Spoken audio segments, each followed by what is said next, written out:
Decíamos hace unos instantes que a veces en la vida pasamos por grandes reflexiones, momentos de gran tensión donde nos cuestionamos las cosas esenciales de nuestra existencia. La Gnosis dice que en ese instante es el momento por el cual, digamos de cierta manera, tenemos la oportunidad de encontrar el camino. Pero este camino siempre ha sido secreto y siempre fue develado en forma aislada por los grandes maestros a sus discípulos. A la gente se le hablaba y aquellos que podían entender entendían y aquellos que no lo hacían. Por eso había un discurso para aquellos más cercanos al maestro y para el pueblo. Hoy en día ese conocimiento se transmite a través de la gnosis por el estado que está la humanidad. Y esas claves son las siguientes. Según los maestros, para ingresar a ese camino debemos cumplir con 3 elementos, que en la gnosis se los llama los 3 factores de la revolución de la conciencia, y en que toda doctrina ha sido enseñado de alguna manera. Nacer, morir y sacrificarse por la humanidad. Nacer es despertar dentro de nosotros todas esas capacidades, virtudes, cualidades espirituales conscientivas que podemos desarrollar a través del desarrollo profundo de la esencia y de ciertas energías que vamos a ir estudiando más adelante. Morir, la eliminación del ego que no es natural según los conocimientos gnósticos, que tuvo un principio y tuvo un fin, que nosotros mismos lo hemos creado, que no ha sido parte de esta creación, que Dios no tiene nada que ver con ese ego, ya que las malas costumbres, los malos hábitos, en realidad, como dice el libre albedrío, es nuestro. Nosotros mismos hemos creado esa forma de vida y ese estilo de vida, que nos lleva a una autodestrucción individual y por supuesto masiva. Entonces, a través del estudio y del análisis y diferentes prácticas que han sido entregadas hasta este nivel del curso y seguiremos entregando, nosotros tenemos la capacidad de poder ver al ego, descubrir que dentro de nosotros existe un país psicológico. Hay creyentes, hay ateos, hay pensamientos difusos, pensamientos que nos dicen que hagamos una cosa, que al rato hagamos otra, contradictorios. El ego se mueve en el mundo de la tesis y la antítesis. Nunca puede comprender, nunca puede llegar al camino de la luz. Lo que hace el ego es la razón, la justificación. Justifica todo. Cada vez que nosotros justificamos algo, le damos fuerza al propio ego. Se hace más grande, más fuerte. Y él vive así. El miedo es otro elemento que utiliza el ego para que nosotros no podamos avanzar. Es la cáscara que tiene el ego en cierta manera. Y ante cualquier situación, ante cualquier evento de la vida que queramos cambiar, muchas veces surge el miedo. Y el sacrificio por la humanidad. Los maestros dicen que en realidad nadie puede entrar en el camino si no enseña a otros a entrar en el camino. Cuando uno recibe ciertos conocimientos místicos y secretos, uno de los motivos por el cual transmite ese conocimiento es porque uno también tiene la necesidad de entrar en el camino. Y eso dicen los grandes maestros que también hay que ganárselo. Y además ocuparse de la humanidad, ya que es el egoísmo nuestro propio individual que impide ayudar al otro. Tenemos que diferenciar qué es la ayuda consciente, el sacrificio consciente por el otro y el sacrificio inconsciente.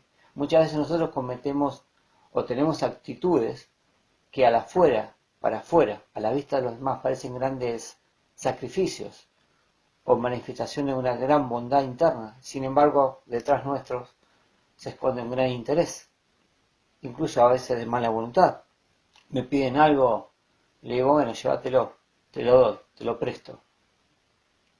Sin embargo, dentro de nosotros no hubo plena entrega de eso, sino a veces hubo presión, o hubo un interés económico, o buscar un beneficio en el otro, algún día me va a ayudar porque yo lo ayudé. Entonces, dentro de la ayuda, dentro del sacrificio por la humanidad, digamos que hay sacrificios grises y hasta blancos. Nosotros tenemos que buscar, digamos, ese sacrificio dorado, que es puro y noble. Entonces, a medida que nosotros vayamos despertando la conciencia, eso surge naturalmente, porque es parte esencial de la vida, es parte de la existencia. Entender que el otro es parte de mi camino. Y si el otro no está, en realidad mi vida y mi existencia tampoco cobra sentido. Cuando uno ingresa en el camino y va despertando esa conciencia, ya es regido por leyes sobrenaturales y puede alterar leyes mecánicas de la vida. Hoy decíamos que existen leyes como el karma, la recurrencia, que afectan nuestra vida, que por consecuencia de actitudes de vida anteriores, porque tenemos el ego dentro nuestro, nos metimos en ciertas situaciones. Y hoy se están manifestando en nuestra existencia y no sabemos el origen de ese evento, de esa situación. Cuando uno despierta un poco de conciencia, se empieza a dar cuenta, como si viera la película desde afuera. Incluso se puede anticipar ciertas situaciones en la vida y poder cambiarlas, o evitarlas. Eso es lo que nos permite despertar la conciencia, cambiar nuestra existencia y alterar ciertas leyes, cosas que los grandes maestros han logrado a través de todas sus enseñanzas. Entregar ese conocimiento y cambiar esas leyes que lo han regido durante todas sus vidas para poder salir de esa rueda, conocida como los antiguos hindúes, la rueda del samsara, que algún día estudiaremos más adelante. Entonces, este es el camino secreto que que uno debe cumplir partiendo de esos tres elementos: nacer, morir y sacrificio por la humanidad. Pero ese camino tiene que ser recorrido sin abandonar la vida. La vida es un escalón, sin abandonar nuestras obligaciones. Al contrario, deberíamos aprender a ser más responsables en nuestro trabajo, con nuestra familia, con nuestros hijos. Entonces, sin cambiar nuestra vida, simplemente por el hecho de cambiar nuestro interior, la vida cambia naturalmente. En consecuencia, la vida se transforma en el elemento, en el proceso del camino. Solamente cuando se ingresa a través de los tres factores de revolución de la conciencia. Porque generalmente nosotros tenemos la concepción que para avanzar espiritualmente y conscientivamente tenemos que subirnos a una montaña y aislarnos, como pasa con los grandes monjes. Y claro, en esa situación, ¿cómo podemos trabajar sobre el ego?